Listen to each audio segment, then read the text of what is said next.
ሰላም ጤና ይስጥልኝ ውድ ተመልካቾቻችን እንደምን ቆይታችኋል? በዛሬው ዕለት ከፕሮፌሰር እስቃኤል ገቢሳ ጋር ተገናኝተን በአንዳንድ ወቅታዊ ጉዳዮች ላይ በተለይም በሰላሌ አካባቢ እየተካሄደ ስላለው ጉዳይና የኦሮሞ ሕዝብ እያደረገ ስላለው እንቅስቃሴ ፋኖ ስለፈጸማቸው ድርጊቶች እና የተያዙ ጉዳዮች ጋር ልናወራ ተገናኝተናል። አብራችሁን ቆዩ።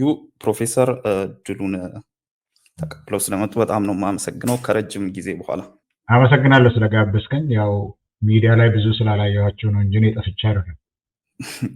ተመልሰናል። አሁን ፕሮፌሰር ከሰሞኑ በሰሜን ሸዋ ጠራ አካባቢ የተለያዩ ክስተቶች እየተከሰቱ ነው።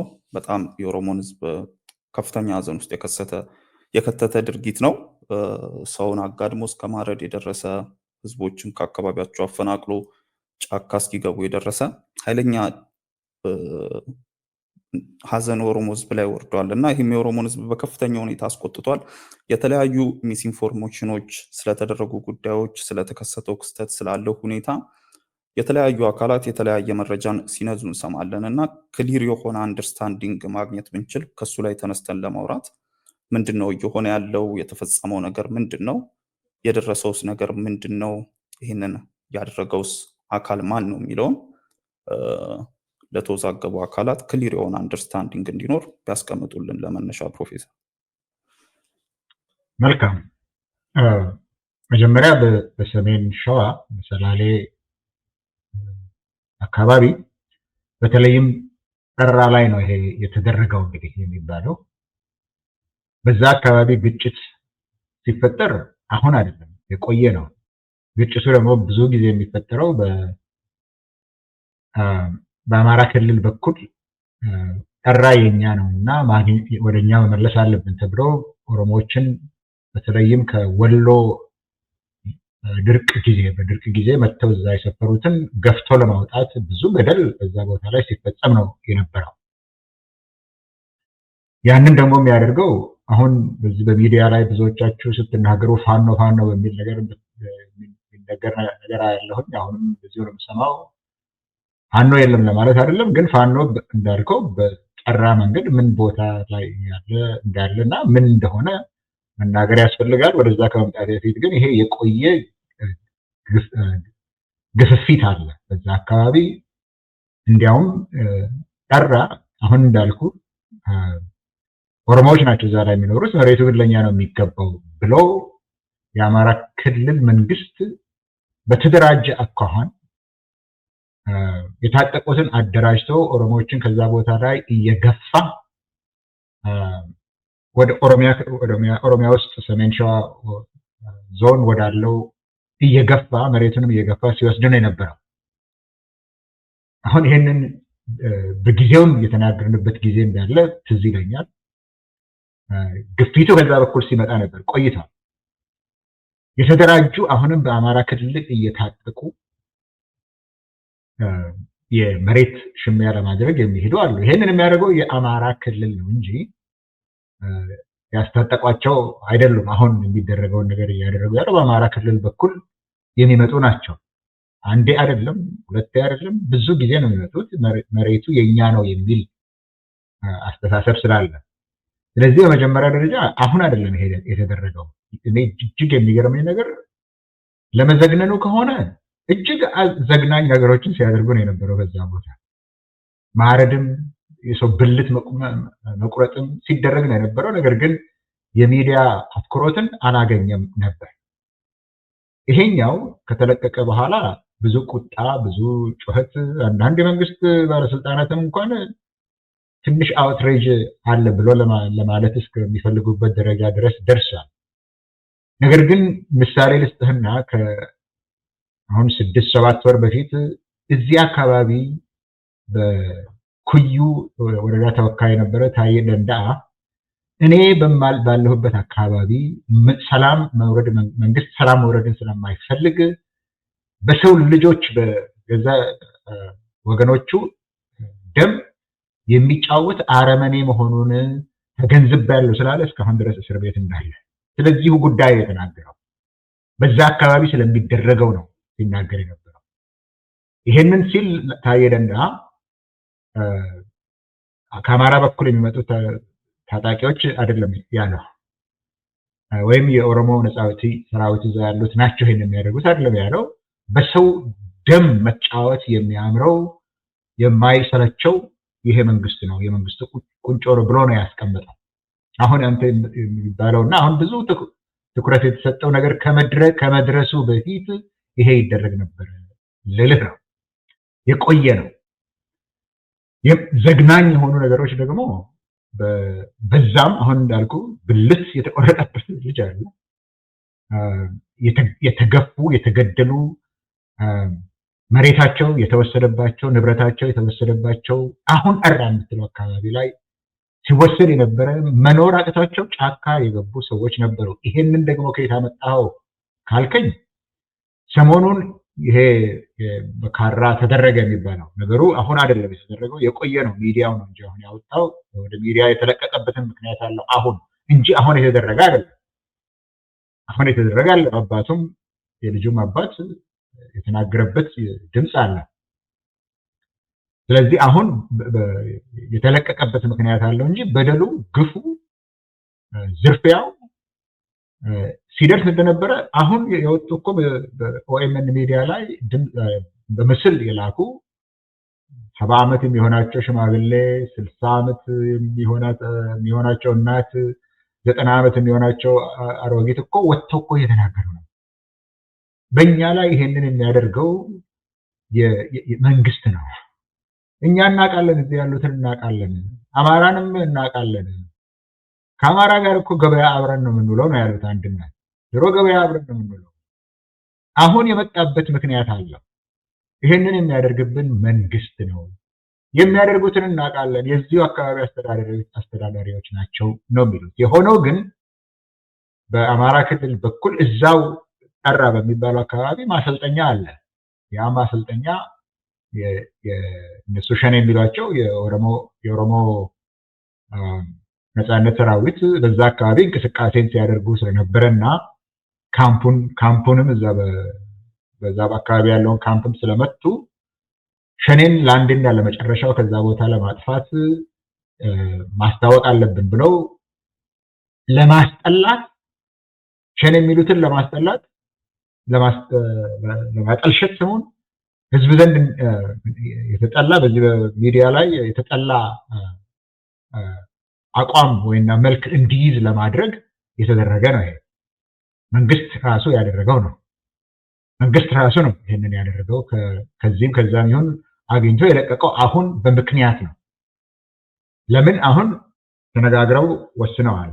ባለፈው ጊዜ በባህር ዳር ላይ ተሰብስበው የመከላከያ አዛዡ የወታደር አዛዡ ባለበት የተወሰነው ሸኔንና ፋኖን ለአንዴና ለመጨረሻው መጨረስ አለብን። ከነዚህ ጋር ዝም ብለን መክተልተል አንችልም። ደግሞም ጊዜ የለንም።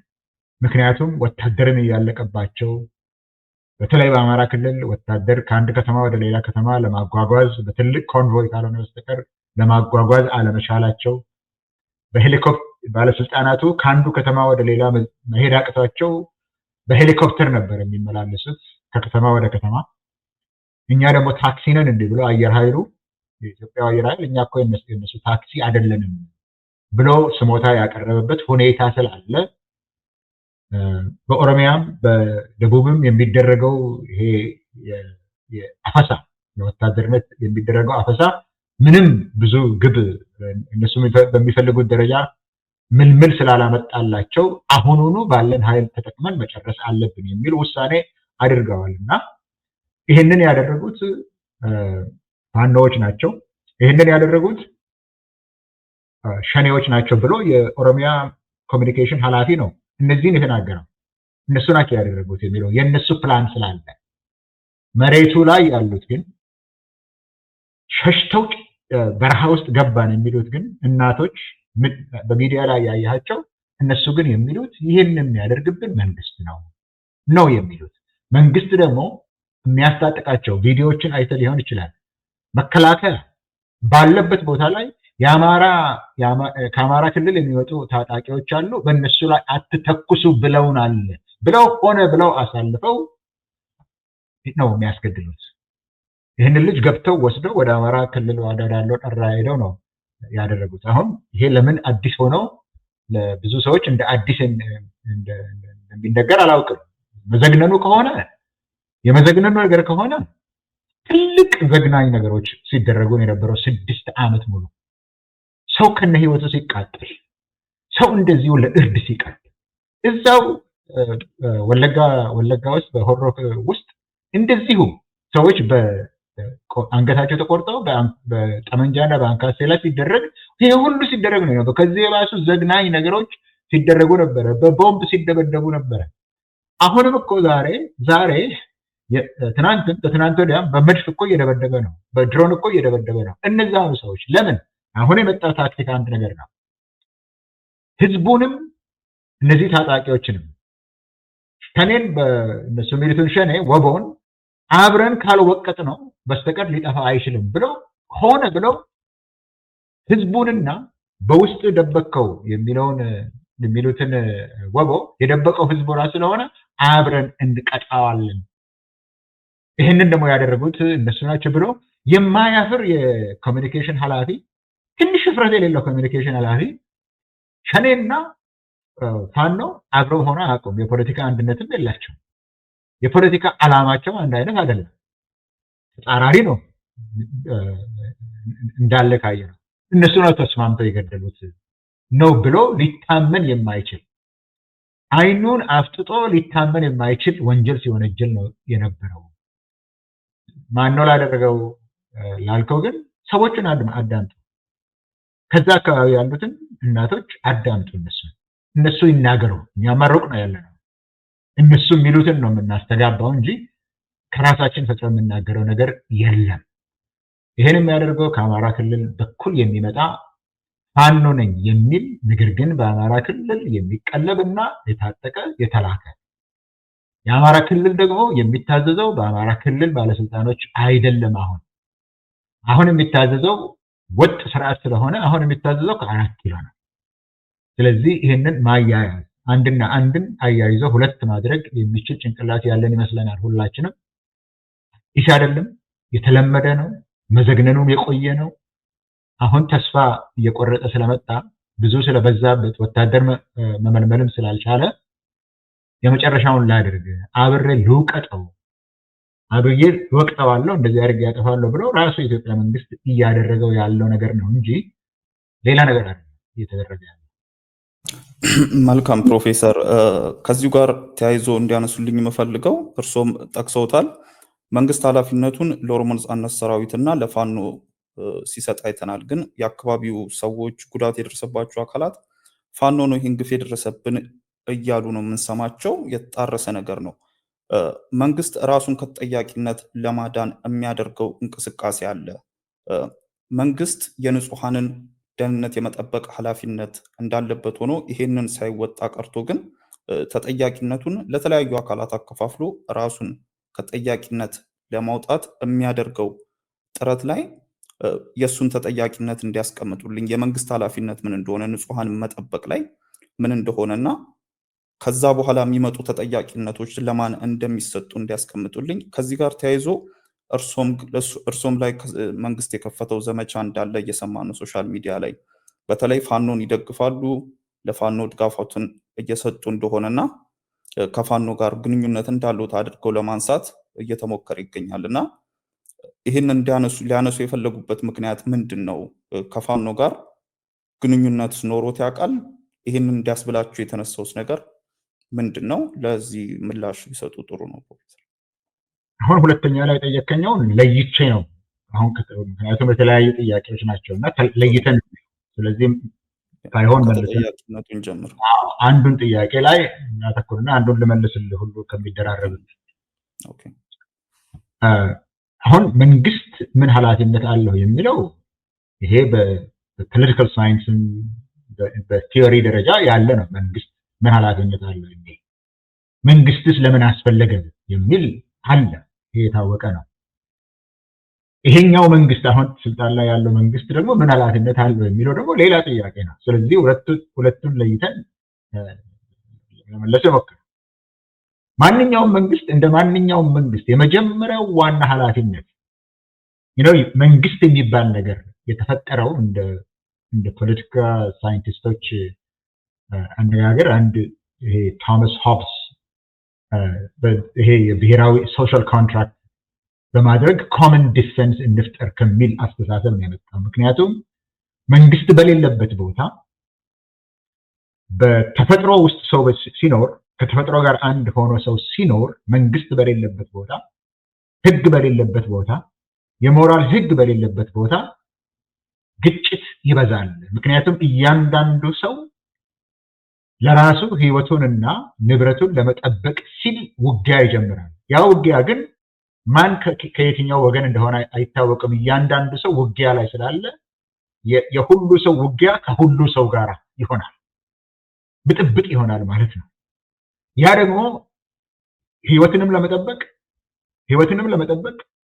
ንብረትንም ለመጠበቅ አልፈቀደም።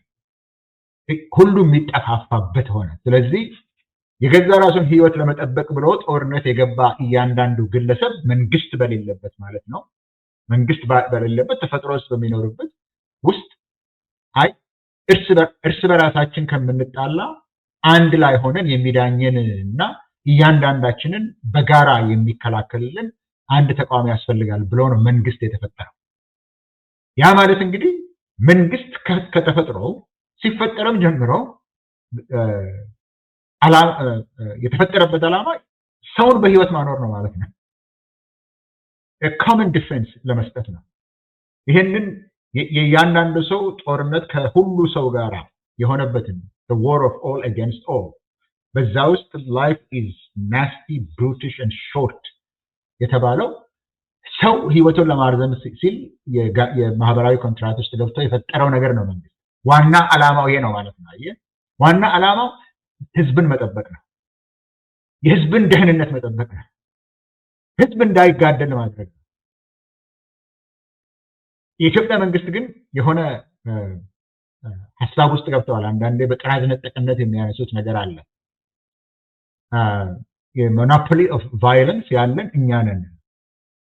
እንግዲህ ነገሩ ሞኖፖሊ ኦፍ ሌጂቲሜት ቫዮለንስ የሚለው ነው። ዋናው መሰረቱ እሱ ነው። መንግስት ግን የሚለው ምንድን ነው? የተመረጥኩ መንግስት ስለሆንኩኝ የቫዮለንስ በኃይል መጠቀም መብት እኔ ብቻ ነኝ ያለኝ፣ የምፈልገውን ከግቡ ለማድረስ መብት ያለኝ እኔ ብቻ ነኝ፣ ሌሎቻችሁ የላችሁም እያሉ እየጠቀሱ ነው። አየህ፣ ይጠቅሱታል። የመንግስት ሰዎች የሞኖፖሊ ኦፍ ቫዮለንስ ይላሉ። ሞኖፖሊ ኦፍ ሌጂቲሜት ቫዮለንስ አይሉ።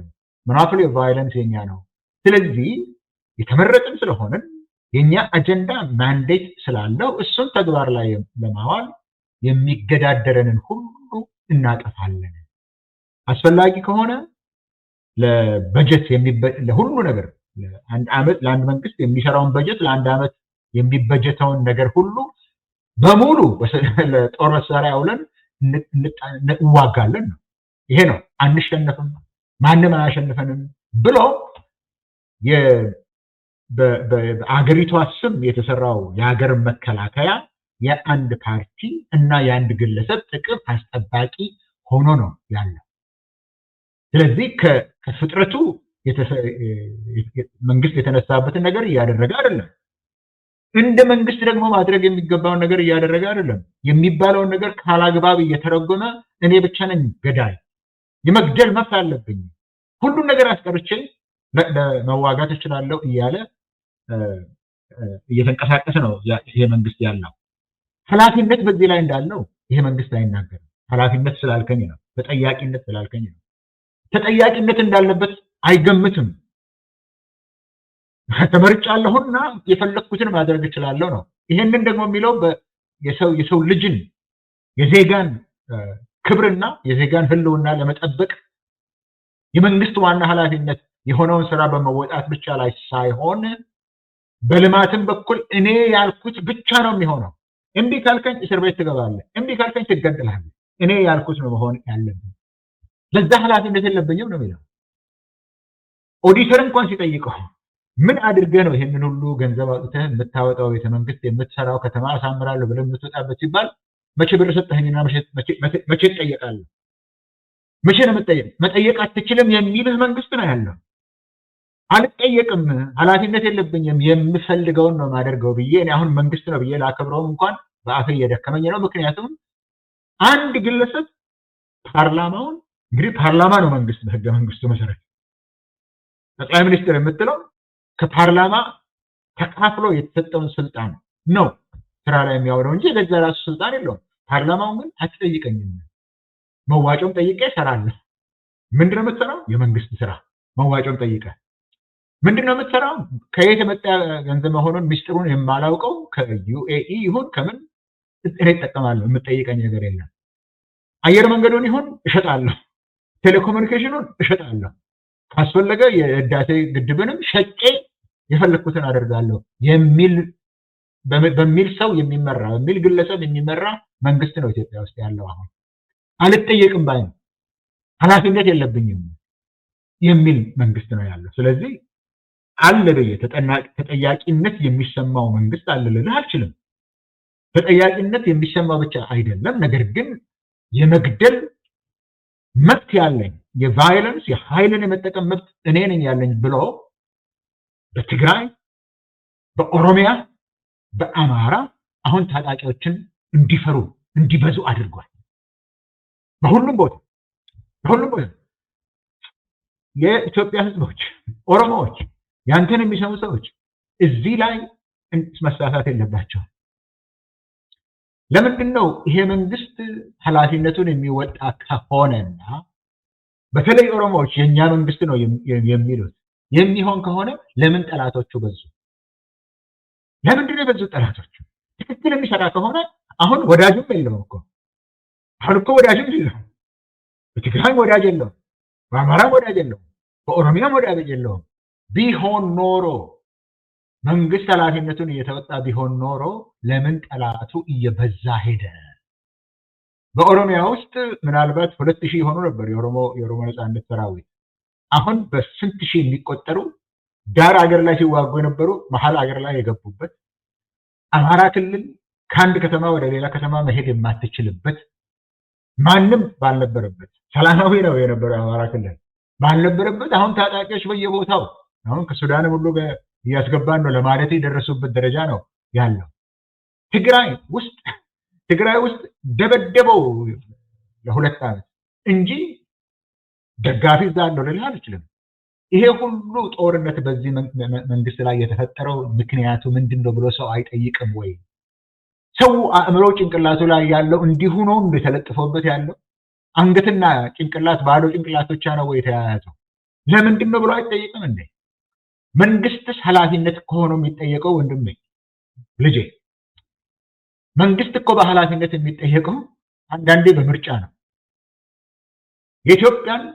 የኢትዮጵያን መንግስት ሀገረ መንግስቱን ጠቅላላ ሀገሩን የደም አውድማ አድርጎላቸው 1 ሚሊዮን ሰው በትግራይ ብቻ ገሎላቸው ዛሬም የኢትዮጵያ ንብረት የሚባለው ቴሌኮሙኒኬሽንን እየሸጠ $800,000 ሸጦ ድሮን ገዝቶ የሚደበድበው ሁሉንም ዜጋ የሚደበድበው አብሬ ጨፈልቃለሁ ብሎ የሚደበድበው መንግስት ወይ በምርጫ ይወድቃል። በምርጫ ግን አይሆንም ከተባለ በኃይል ይወድቃል። ለምን? ሰይፍ የሚመዙ በሰይፍ ይሞታሉ ይላል ታላቁ መጽሐፍ። ሰይፍን የሚመዙ አብዝቶ ነው እንጂ በኦሮሚያም በአማራም በትግራይም ጫካ መግባት ሱስ የሆነበት ጫካ መግባት የራምቦ ጨዋታ የሆነበት ህዝብ አይደለም ያለው።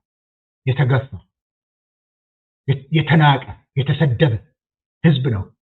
ለመኖር ሲል ከመንግስት ራሱን ለመጠበቅ ሲል በፈቃደኝነት በጀቱን በሙሉ በጦር መሳሪያ ገዝቼበት አጠፋለሁ የሚል መንግስት ስለተጫነበት አልሞትም የሚል አልሞት ባይ ተጋዳይ ነው የበዛበት።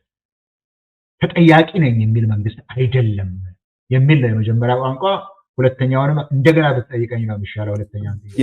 ሁለተኛውን በደንብ እንዲያነሱልኝ እፈልጋለሁ ፕሮፌሰር። ከአጠቃላይ ሁኔታው ጋር ማያይዘው ከሰሞኑ ፋኖ በሰላሌ ባደረሰው ጉዳይ ላይ መንግስት ራሱን ከተጠያቂነት አውጥቶ እንደገለጹት ፋኖ ላይ ደምድሞታል። ብዙዎች አካላት ግን መንግስት ነው ተጠያቂው፣ መንግስት ነው ደህንነታችን ሊጠብቅ እያሉ ሲናገሩ እየሰማናቸው ነው ተጎጂዎቹ አካላት ራሳቸው። ይህንን እርስዎ በሚዲያ ላይ ሲያስተጋቡት መንግስት ነው ተጠያቂው፣ መንግስት ነው የንጹሐንን የህዝቡን ደህንነት መጠበቅ ያለበት በሚሉበት ሰዓት ፋኖን ከተጠያቂነት ለማውጣት እንደፈለጉና የፋኖ ደጋፊ እንደሆኑ አድርጎ ፕሮፌሰር እስቃኤል የፋኖ ደጋፊ ነው፣ ከፋኖ ጋር ይሰራል የሚሉ ዘመቻዎችን ከፍተው ሲንቀሳቀሱ በተለያዩ ሶሻል ሚዲያዎች እያየን ነው። እና ፕሮፌሰር እስቃኤል ሊያስተላልፉ የፈለጉት ምክንያት መልእክት ምንድን ነው? ከፋኖ ጋር ግንኙነት አሎት ሊያስብል የቻለው መልእክት የትኛው መልእክቶት ነው? ምንስ ግንኙነት ኖሮት ያውቃል? ምንስ የፖለቲካ አንድነት ሳላችሁ ይህንን መንግስት እንዲል ያስቻለበት? መንግስትስ ይህን ያለበት ምክንያት ምንድን ነው? ምን አይነት ፕሮፓጋንዳን መንዛት ተፈልጎ ነው ብለው ያምናሉ? እኔ መንግስት አእምሮ ውስጥ ገብቼ ለምንድን ነው ይህን የሚያደርጉት የሚለውን ነገር ለመመለስ አልችልም። እኔ ግን ያደረግኩትን ነው እና የተናገርኩትን ነው ለዛ ነው መልስ መስጠት የምችለው። መንግስት ነው የሚጠብቀን የሚሉ ሰዎች ጠበቃቸው ወይ? መንግስት ጠበቃቸው? እየተጠበቀ ነው? ሰው ወጥቶ መግባት ይችላል? በመላው ኢትዮጵያ አሁን ይህንን እንደ ጥያቄም አላነሳም። ምክንያቱም ህዝቡ ራሱ ያውቀዋል። ህዝቡ ስለሚያውቀው መንግስት እየጠበቀ ከሆነ እኔ ጥያቄ የማነሳው ነገር የለም። ግን ይኸውልህ ወደ ኢትዮጵያ እኔ ብዙ ጊዜ ስመላለስ ነበረ በኢህአዴግ ጊዜ። ለምን? ወደ ዩኒቨርሲቲ ብዙ ጊዜ ስለምጠራ ስራ ስላለ የጥናትም ስራ ስለማደርግ እመላለሳለሁ። በዛን ጊዜ ከፍንፍኔ ወጥቼ ደምቢዶሎ መሄድ አንድም ችግር አልነበረብኝም። በመኪና ከደምቢዶሎ እስከ አንፊሎ ድረስ መሄድ ምንም ችግር አልነበረብኝም። እስከ ቡሌ ሆራ ድረስ መሄድ ምንም ችግር አልነበረብኝም። ወደ ደቡብ ማለት ነው። እስከ ሐረማያ ድረስ መሄድ ምንም ችግር አልነበረብኝም። በዛን ጊዜ ሁሉ ሰው ያውቃል። መንግስት ያን ጊዜ ህግን አስከብሮ ፖሊስ ስራውን ሰርቶ የዜጎችን መብትና ህልውና እየጠበቀ ይኖር ነበር። አሁን ማድረግ ትችላላችሁ? ይሄን ማድረግ ይቻላል? ከአዲስ አበባ ከቢሾፍቱ አልፈ ከአዳማ አልፈ ከሰዓት በኋላ 10 ሰዓት በሚባለው ሰዓት ከዛ በኋላ ወደ ሻሸመኔ መሄድ ትችላላችሁ? ትችላላችሁ? አሁን ሻሸመኔ ላይ የኦሮሚያ ፖሊስ ወደ ሻሸመኔ በሚሄደው መንግስት፣ ወደ ነቀምት በሚሄደው መንግስት የኦሮሚያ ፖሊስ፣ የኦሮሚያ ልዩ ኃይል፣ የኦሮሚያ ሚሊሻ፣ የኦሮሚያ ጋቸነ ስርና፣ የኦሮሚያ ኮሬ ነገኛ 10 ቦታ አያቆማችሁም? በየ5 ኪሎ ሜትሩ እየቆማችሁ አይደል የምትሄዱት ያላችሁት? እየጠበቃችሁ ነው ወይ? ለምን እስኪ ይሄንን መልስ እንዲጠይቅ ይሆናል። ያው እዛ መሬት ላይ ያለው ህዝብ ስለሚያውቀው ስለዚህ ጉዳይ ያው መንግስት የለም ወይ የሚለው አለው። አንድ ሁለተኛ እኔ ያልኩት በሚዲያ ላይ የተናገርኩት ፋኖ የሚባል መንግስትን እየተዋጋ ያለ አለ አካል አሁን የተለወጠ ፖስቸር ይዘዋል። ለምን? የመንግስት ሚሊሻ የነበሩ በአማራ ክልል ውስጥ የክልሉ ወይም የዛ ክልል መንግስት የልዩ ኃይል የሚባሉ ሁሉ ተደባልቀውበታል። በጎንደሩ፣ በጎጃም፣ በሰሜን ሸዋ፣ በደቡብ ሰሜን ወሎ ያሉ በፋኖ ስም የሚንቀሳቀሱ እነሱ ግን የየራሳቸው ስም ያላቸው የተለያየ የአማራ አርበኛ ኃይል ምናምን የተለያየ ስም አላቸው። ጎንደር ላይ 2 ኃይል አለ፣ እስከ 10 ይሆናሉ እነዚህ። ይሄ ሁሉ አንድ ላይ ፋኖ ነው የሚባለው። ሁሉንም ጠቅልሎ ነው አንድ ፋኖ የሚለው። ትክክል ነው። ፋኖ በሚል ስም እየሰጣቸው ነው። እነሱ ግን እኮ የራሳቸው ስም አላቸው። የየራሳቸው ለራሳቸው የሰጡ ስም አላቸው ለራሳቸው። ሸኔ የሚባል አለ እንደ ድርጅት በኦሮሚያ ውስጥ ሸኔ የሚባል አለ። ሸኔ እያለ ግን መንግስት ይጠራል። የሌለ ድርጅትን እንዳለ አድርጎ ሌላ ስም ሰጥቶት ጃውሳ የሚባል ድርጅት አለ እንደ በአማራ ክልል ውስጥ መንግስት ጃውሳ ነው ቢላቸው ሁሉንም ደበላልቀው። ነገር ግን እነዚህ ያሉት በፋኖ ስም የሚጠሩት ነገር ግን የየራሳቸው ስም ያላቸው በአማራ ክልል መንግስት ጋራ እየተጣሉ ያሉ አሉ። ግን አደረጃጀቱ ፋኖ የሚባለው ከየት ነው የተፈጠረው? ፋኖን የፈጠረው ማን ሆነና ነው?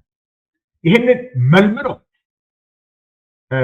መሬት ወለጋ የናንተ ነው፣ ፈንታሌ የናንተ ነው፣ አውራ ጎዳና የሚባለው ቦታ በተለምዶ የሚጠራው በምስራቅ በኩል አውራ ጎዳና የሚባለው መሬት የናንተ ነው፣ ደራ የናንተ ነው፣ ይሄ ሁሉ መሬት የናንተ ነው፣ ወልቃይት የናንተ ነው፣ ጸለምት የናንተ ነው፣ ራያ የናንተ ነው፣ ይህን ሁሉ ትወስዳላችሁ ብሎ ፋኖ የሚባለውን የፈጠረ ተረሳ እንዴ? እውነትም ሾርት መሞሪያም ነን እንዴ?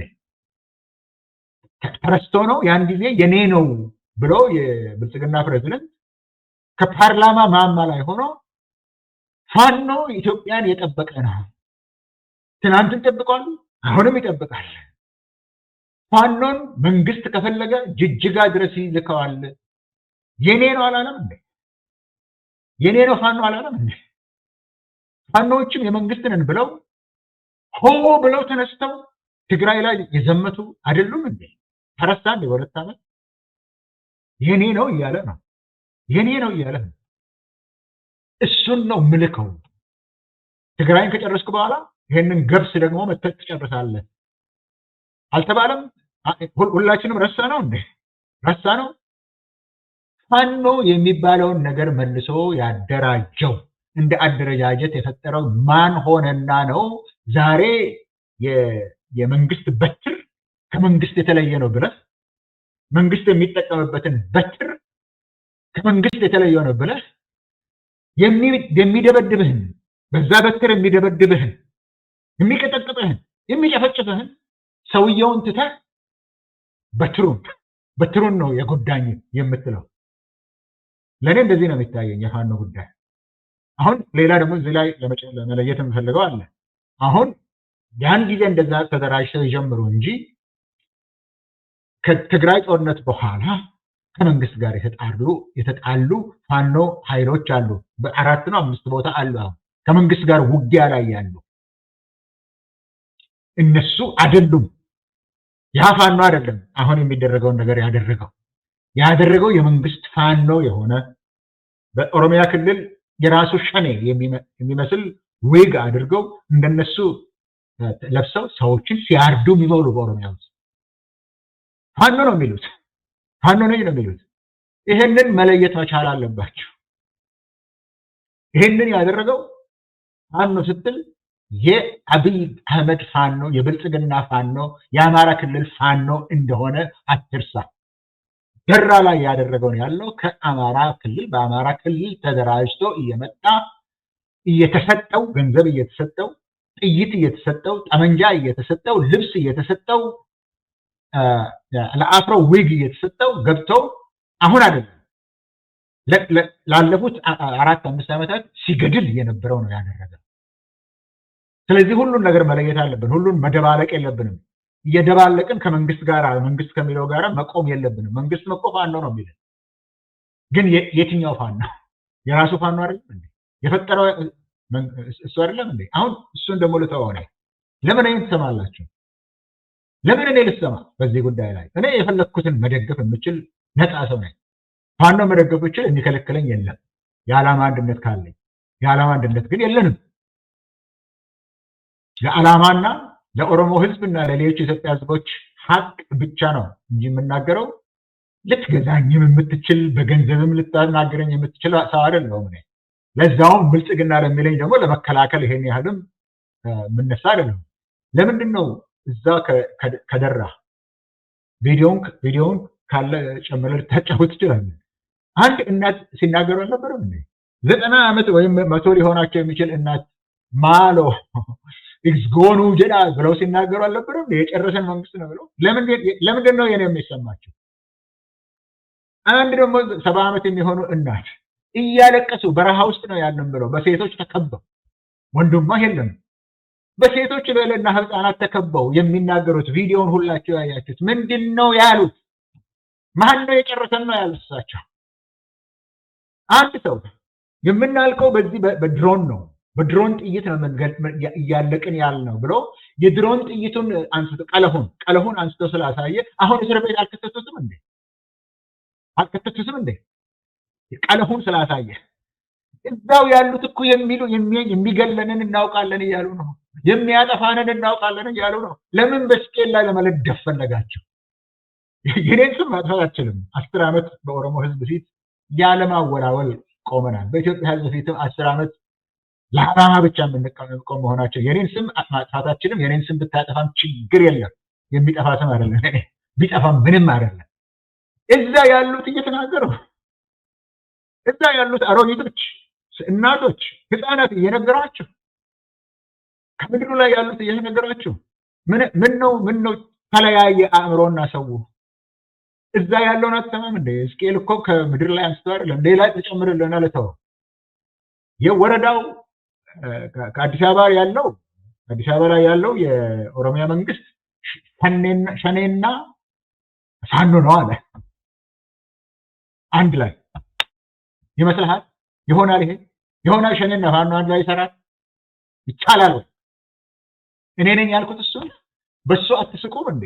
እንደዚህ ብሎ የሚናገረው እንደዚህ ብሎ ሸኔና ፋኖ ናቸው የሚለው የማይመስል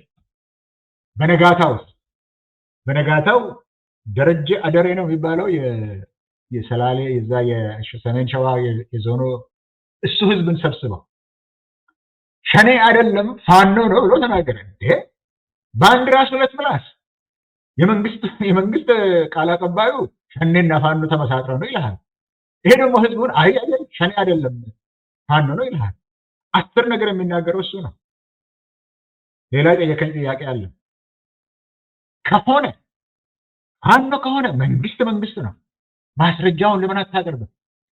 ለምንድን ነው መንግስት እንደ ተራ መንግስት የሆነ የመንግስትን ኃይል ያለው ፖሊስ ያለው ህግ አስፈጻሚዎች ያሉት ሚዲያ ያለው ይህን ያደረጉት እነሱ ናቸው ካለ ማስረጃ ለምን አታወጣ? መንግስት ነው። ማስረጃውን አውጣና የገደለው ፋኖ ነው ማስረጃው ይሄ ነው በልና ተናገረ። እንደ መንግስት እንደ ተራ አሉባልተኛ ግን ሸኔ ነው ፋኖ ነው የምትለው ነገር ተቀባይነት የለውም። 6 ዓመት ሸኔ ስትል ከርመ 6 ዓመት ጁንታ ጉራ ፈርዳ ላይ ሰው ሲገደል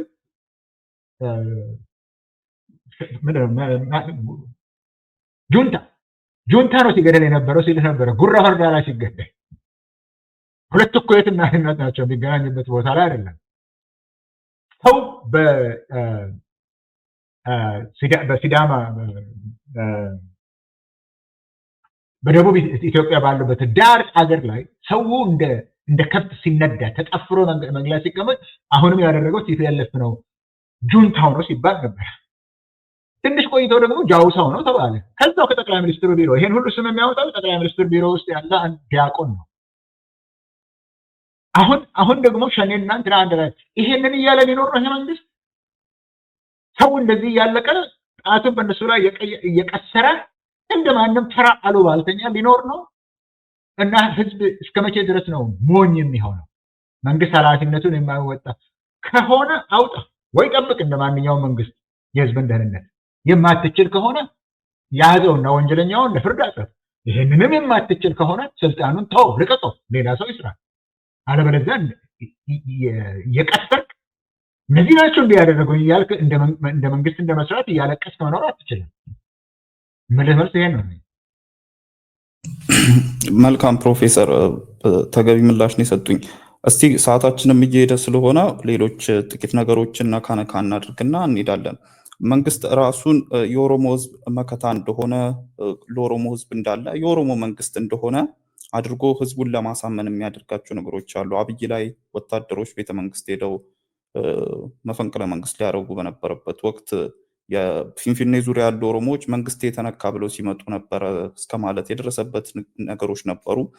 አሁን ላይ ደግሞ ህዝቡ ላይ የተለያዩ አካላት እንዳሉት አካባቢው ላይ የተደራጁ ፋኖች የሚያደርጉትን እንቅስቃሴ የህዝቡን ትላንትና መንግስት የተነካ አለልኝ ያለውን ህዝብ ደህንነቱን ማስጠበቅ የንጹሃንን ደህንነት ፕሮቴክት ማድረግ አቅቶት ስናይ እየተመለከትን ነው። እና የኦሮሞ ህዝብ መንግስት የሚለው መንግስት ነው መንግስትስ ህዝብ የሚለው ህዝብ ነው ወይ? የኦሮሞ ህዝብ ግንኙነት ኖሯቸው ያውቃሉ? እንዲህ የሚያባብል ግንኙነት በመንግስትና በኦሮሞ ህዝብ መካከል ኖሮ ያውቃሉ? ይሄ መንግስት ለኦሮሞ ህዝብ ምኑ ነው? ምንድን ነው ያተረፈለት እንዲህ ለማለትስ የሚለውን ቢያነሱልኝ ፕሮፌሰር።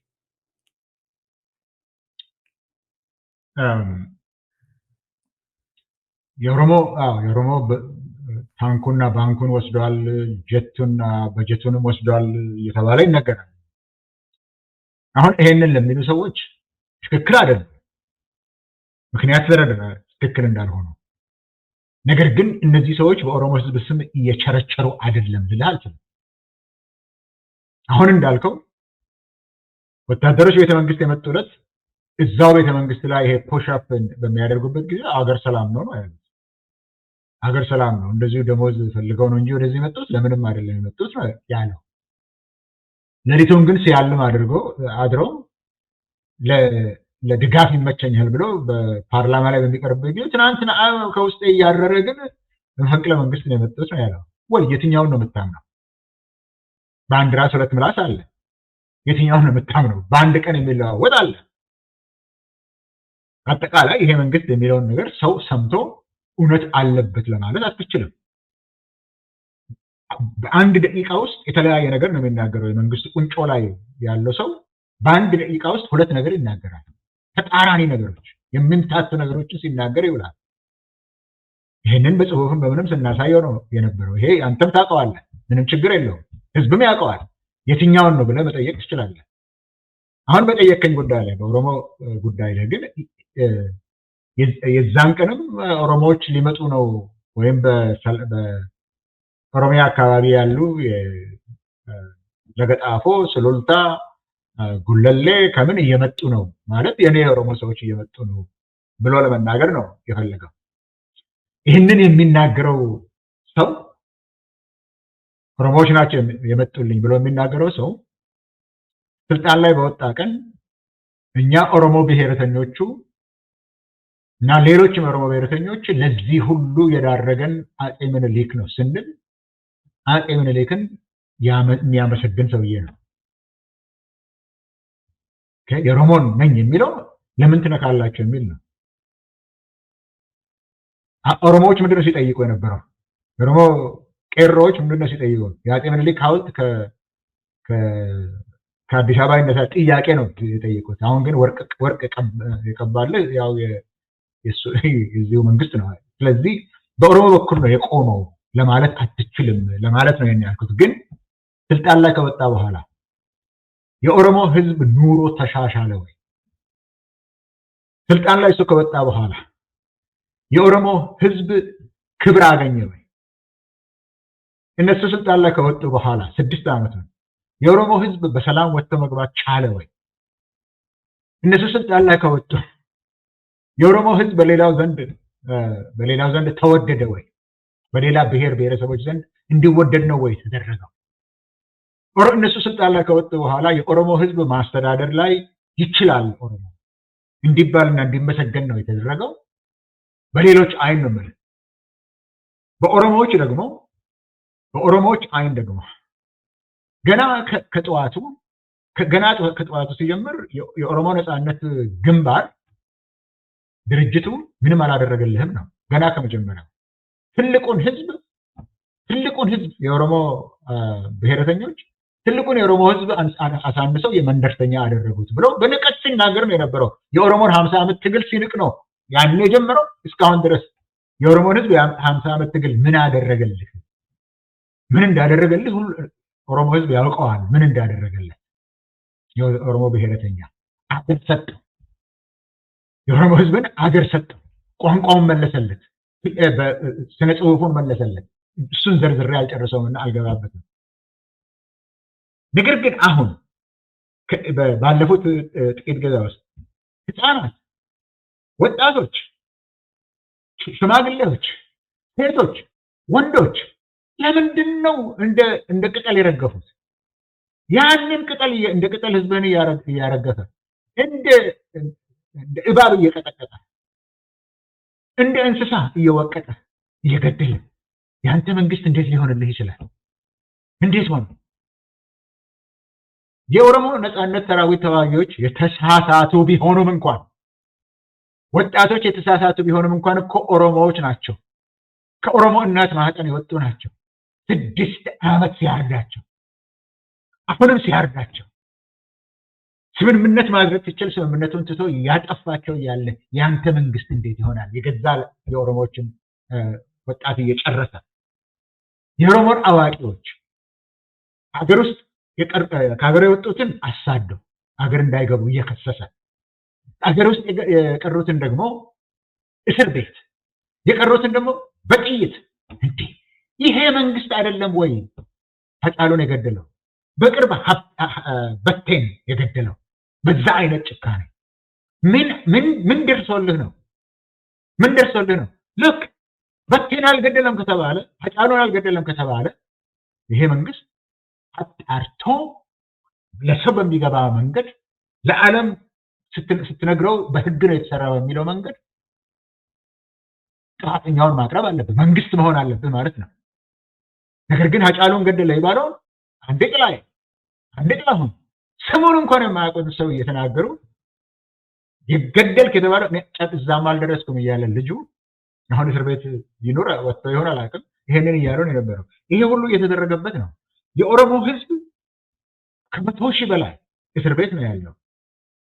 አበው ሆንክ ኦነግ ሆንክ ካፈው ሆንክ እየተባለ ይሄ በደሉ ይሄ ሰቆቃው እንደማይሰማበት ነው የሆነው። ቦረና ሲራብ መንግስት ቦረና ተርቧል እንኳን አላለ። ዛሬ በወባ እያለቀ ነው የኦሮሞ ህዝብ። በጊ ላይ እየተጨፈጨፈ ነው። አሁን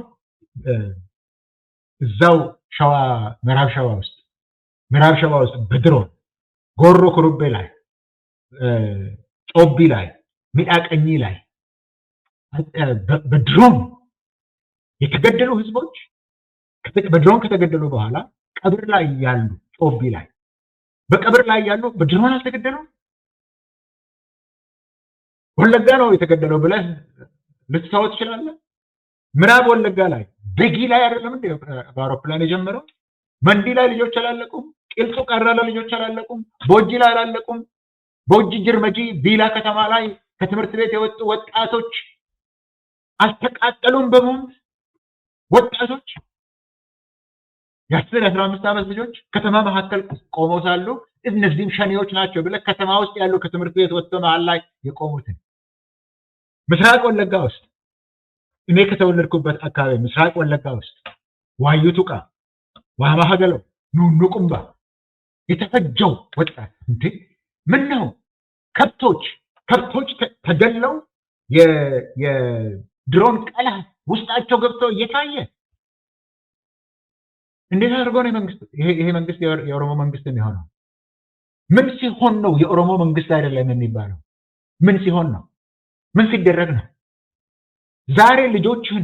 ዛሬ የኦሮሞ ህዝብ ልጆች ከየቦታው እየለቀመ በግድ እየለቀመ በጦር ለመማገድ ልጆቹ አባቶችና እናቶች ደግሞ ልጄን አትውሰድብኝ ቢሉ እነሱንም እስር ቤት እየከተተ ሌላው ገንዘብ ያለው 25,000 30,000 ብር እየከፈለ ልጁን እያስቀረ ባለበት ሰዓት ምን ቢሆን ነው? ምን ሲሆን ነው? ይሄ መንግስት የኦሮሞ መንግስት አይደለም፣ የማንም መንግስት አይደለም። ያን ግን ግለሰብ ፍላጎት ስልጣን ላይ ለማውጣት እንዴ! አሁንም ልማት እየተባለ እኮ የኔ እኮ ቤተሰቦች ነቀምት ከተማ ላይ ቤታቸው እየፈረሰባቸው ጓደኞቼ ለጦረታችን ይጠቅመናል ብለው የሰሩት ህንፃ እኮ እየፈረሰባቸው ነው። ለቅጣት ነው እንጂ ነቀምት እኔ ያደግኩበት ከተማ ነቀምት 6 ሌን መንገድ አያስፈልገውም። የትራፊክ ጃም የለም እዛ። በዛ አልፎ የሚሄድ ለዛ ኢኮኖሚ የሚበጅ 6 ሌን የሚያስፈልገው መንገድ አያስፈልግም አይደለም። ያን ያህል ብዙ የለም። ነገር ግን አልሰማችሁም እኔን ብሎ በልማት ስም እንኳን እየገደለ እያጠፋ ሆምለስ እያደረጋቸው ያለው ከቡራዩ ጀምሮ እስከ ምዕራብ እንዲሁም ወደ ደቡብ በአርሲ ውስጥ ኤራ፣ ቦቆጂ ሁሉ እየፈረሱ ነው ያሉት። እንዳትመጣበት እየተባለ ምን ሲሆን ነው? አባገዳዎችን እያረደ ማን እንደገደለ ኮሬ ነገኛ የሚባል በማን ትዕዛዝ አስፈጻሚ እንደሆነ በማስረጃ እየተነገረ ራሱ ይሄ መንግስት እየገደለ ይሄንን ደግሞ የገደሉት እነሱ ናቸው ብሎ የራሱ የመንግስት ባለስልጣን በፓርላማ ውስጥ ሆኖ ምስክርነቱን እየሰጠ ምን ሲሆን ነው አንድና አንድ ሁለት ነው ማለት የምንጀምረው? ወዳጄ መቼ ነው ይሄ ነገር የሚሆነው? አሁንም ሕዝቅኤልን ጥላቻ ስላላቸው ነው ይሄንን ያደረጉ ለማለት ነው እንዴ?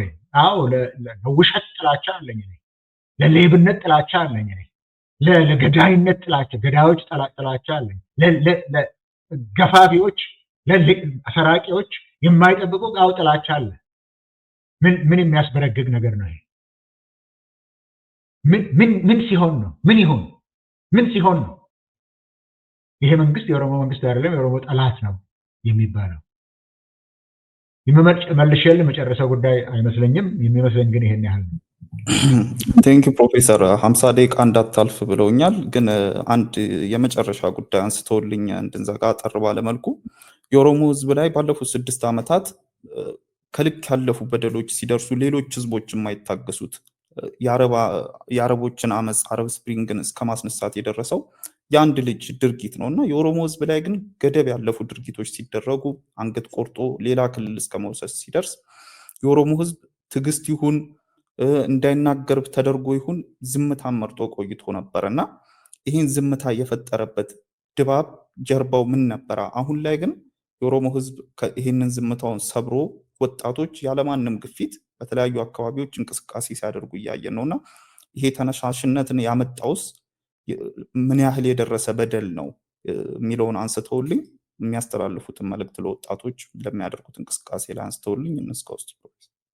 እኔ የኦሮሞ ህዝብ ዝም አለ የሚለውን ነገር ሰማለሁ፣ ግን አልቀበለውም። ከዚህ በፊት እንደ ቄሮ ጊዜ በተደረገው የትግል ስልት ለማድረግ እንደማይቻል ታውቃለህ። ለምን ያርዳሃል?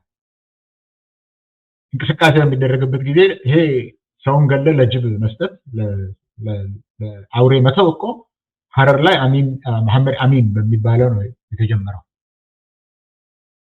ቴሮሪስት ስራ ነው ይሄ ነው የሚደርስብህ ተብሎ ቆየ። 6 ዓመት ሆነ። አሁን አይደለም መሐመድ አሚን 6 ዓመት ሆነ ይሄ ከተደረገ። ተወለደህ አልችልም።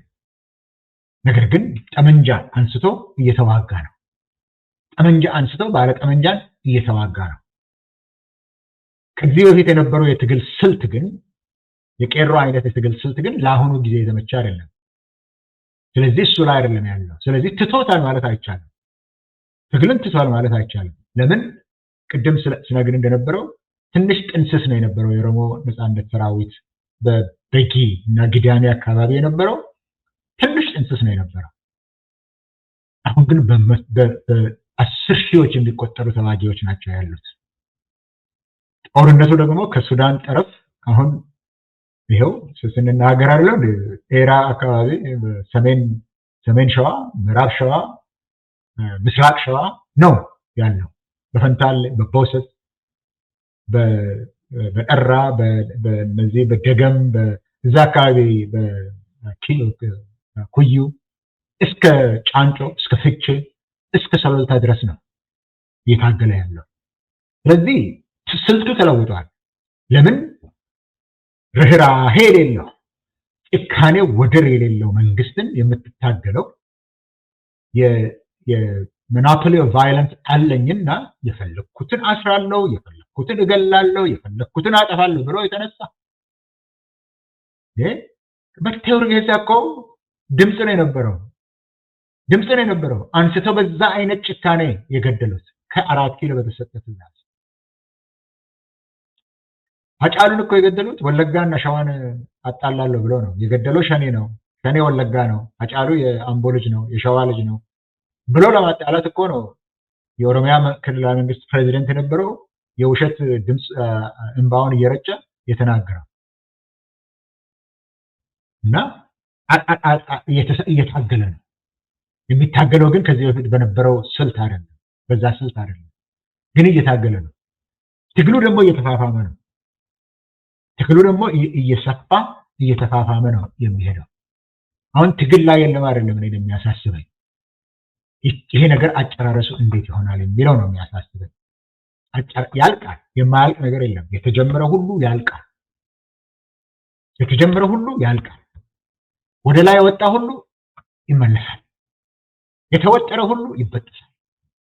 ይሄ የሚቀር ነገር አይደለም። ይሄ መንግስት አሁን ተወጥሯል። ከሶማሌ ክልል እስከ አማራ ክልል፣ ከትግራይ እስከ ኦሮሚያ የተወጠረ ነው። መወጠሩ ደግሞ እየሳሳ እየበዛ ነው የሚሄደው። ስናፕ ማድረጉ አይቀርም ነው። ይሄ የፖለቲካ ቲዮሪ አይደለም፣ የፊዚክስ ቲዮሪ ነው። ይበጠሳል። ያ እንዴት ነው የሚያልቀው የሚለው ነገር ነው እንጂ የሚያሳስበኝ ማለቁ አይቀርም። እዚህ ላይ ምን ይደረግ በሚለው ላይ አንደኛ ይህ መንግስት ቅድም ዘርዝሬልሃለሁ ለምን ምክንያት እንደሆነ። እንዲያውም አንድ ነገር ልጨምር እዚህ ላይ ራሱ የብልጽግና ፕሬዚደንት የሚልሃል ስልጣን ላይ ከመውጣቱ በፊትም የጻፈውን እርካብና መንበር ነው የሚባለው በዛ ላይ የጻፈውን ከወጣ በኋላ ደግሞ በተግባር ሲገልጽ የነበረው በንግግርም ስለዚህ ነው። አንድ የሚገርመኝ ነገር ይሄ ሳይኮሎጂ የሚነግር ነገር አለው። አንዳንድ ጊዜ ሰው የምትናገረው ነገር ልታደርገው ያሰብከውና ያለምከውን ነው። አንተ ምስክር ሁን። አንዳንድ ጊዜ ራሱን ነው እንደሚለው የሰውዬ የምትልበት ጊዜ አለ። የለም ራሱ ስለ ራሱ ነው እንደሚናገረው የምትልበት ጊዜ አለ። አሁንም ይናገራል። አማራና ኦሮሞን በማፋጀት እስላሙን በማፋጀት ካልሆነ ደግሞ እስላሙን ከእስላሙ ጋር በማጋጨት እና በማፋጀት ክርስቲያኑ ይሄንን የምታደርገው በዲፕሎማሲ እንዲህ ካለ በሚዲያ ካልሆነ በተልእኮ አንዳንድ ተልእኮዎችን በመስጠት ይህ ካልሆነ ደግሞ በወታደር ኃይል እያፋጀት ነው የምትገዛው ብሎ ራሱ ሲናገር ሰምቻለሁ። ከዚህ በፊት መናገር አይደለም ደጋግሞ መናገር አይደለም፣ በተግባር እያሳየ ነው። አንድ የኦሮሞ ሰው ነኝ የሚል ቦረና ላይ ሄዶ አፋን ቦረና ብሎ አይናገርም። ያለው የኦሮሞ ቋንቋ የአፋን ኦሮሞ ቋንቋ ነው። ወይም አፋን ባሌ አይልህም ባሌ ሄዶ፣ ወይም አፋን እርሲ አይልህም ሄዶ፣ ወይም አምቦ ላይ ሄዶ አምቦ ትግል ያለው ነው። ለዚህ ትግሉ ደግሞ እንደ ኒውዮርክ አንድ ሐውልት እዚህ እናቋቁምለታለን ማለት ያ ማለት ለአምቦ ብሎ አይደለም። አምቦ የትግል ሀገር ነው። ድሮ ጥንትም አምቦ አንድም ቀን እሺ ብሎ ተቀብሎ አያውቅም። አምቦ አካባቢ ጀልዱ እንደበረት ሁልጊዜም መንግስት ላይ የሚሸፍት ነው። አላግባብ መንግስት ከመጣብህ ነው የጀግና ሀገር አካባቢ። ከዛ ውስጥም የሚመጡ ሆዳሞችም አሉ። ከዛ አካባቢ የሚመጡ ሆዳሞችም ሞልተዋል። ነገር ግን አላማው ያን ጊዜ ከምዕራቡ ላይ መለየት አለብኝ ብሎ ነው። ያ አይደለም የሚታገለው። አንተ ነው የታገልከው፣ ለአንተ ሐውልት አቆምልሃለሁ ማለት ነው። የመከፋፈል ስራ ነው። ያንን እያደረጉ ነው። እዚህ ላይ መንቃት አለባችሁ። ምን ይሁን እኔ ከዚህ በፊትም ስናገር ነው ምን ሲደርስ ነው ለኛ አልጠቀመም ይሄ መንግስት የምትሉት? ቋንቋቸውን የሚናገሩ አንዳንዶች ሰው ስላሉበት ብቻ ነው የኔ መንግስት ነው የምትሉት? ለዛማ ኃይለ ሥላሴ ምን አደረገ? ለዛማ ተፈሪ በንቲ ምን አደረገ? ለዛማ ብርሃን ተስፋዬ ድንቃ ምን አደረገ? ለዛማ መንግስቱ ኃይለ ማርያም ምን አደረገ? ያው ኦሮሞዎች ነን እኮ ነው የሚለው እነሱ። ስርዓትን ነው የምንታገለው። ይሄ ስርዓት ሆኖልኛል ትላለህ? ጥያቄው ለኦሮሞ ሀዩ ነው፣ ለአዋቂዎች ነው። ለምን ትላለህ ስላልከኝ አዲስ አበባ ውስጥ ያሉትን እነዚህን ሆዳሞች አይደለም። እነዚህ ስራ ፈትና ስራ አጥ ከዚህ ተሰብስበው ሄዶ ለሆዶ ስለ ያደረውን አይደለም ነው። ነገር ግን የኦሮሞ ህዝብ ሀቅ አለው ለሚለው ነው። ምን ይሁን ከመታረድ የበለጠ ምን ይምጣልህ? ምን ይደረግልህ ነው? አሁንም እዛው ተጋሩ ነው እንዲያደረገኝ ትግሬ ነው እንደዚህ ያደረገኝ እያልክ ነው የምትኖረው? አሁንም ራሱ ባቋቋመው ጭራቅ መታኝ ብለህ በዛ በትር መታኝ ብለህ ሰውየውን የመታውን ትተህ በትሩን ብቻ እየተናገርክ ልትኖር ነው? በትሩን የመታኝ ልትል ነው? ይህንን መልስ ለራሳቸው መመለስ አለባቸው። የሚያዋጣው ትግል ነው። ለትግል ደግሞ ማን ነው ጠላቴ ማለት ያስፈልጋል። የምታገለው ጠላት ማን ነው ማለት ያስፈልጋል። የአባገዳ ልጆች ናቸው ካልክ ቀጥልበት። መታረድህም፣ መዋረድህም፣ መፈናቀልህም፣ መገደልህም፣ መታሰርህም ይቀጥልልህ። በቃኝ ካልክ ግን ወደ ትግል ግባ። ትግሉን ለማድረግ ግን መጀመሪያ ማን ነው ጠላትህ የሚለውን ነገር ላይ የኔ መልእክት ይኸው ነው። ፕሮፌሰር በጣም ነው የማመሰግነው። ጊዜ ገድቦን እንጂ ብዙ ጥያቄዎች ነበሩኝ። የተለያዩ ጉዳዮች ላይ በድጋሚ ተገናኝተን እናወራለን። ለዛሬ ሰዓቶትን አልውሰድ። በጣም ነው የማመሰግነው ፕሮፌሰር። ውድ ተመልካቾቻችን በዛሬው ዕለት ፕሮፌሰር እስቃኤል ገቢሳን ጋብዘን በተለያዩ ወቅታዊ ጉዳዮች ላይ ውይይት አድርገን ነበረ። በቀጣይ በሌሎች ፕሮግራሞች ደግሞ ሌሎች እንግዶችንም ፕሮፌሰር እስቃኤልንም ይዤ በመምጣት የተለያዩ ጉዳዮች ላይ ውይይት እናደርጋለን። ለዛሬ የነበረን ቆይታ ይህንን ይመስል ነበረ። ከሌሎች የኬሎ ሚዲያ ፕሮግራሞች ጋር መልካም ቆይታ። Hello Media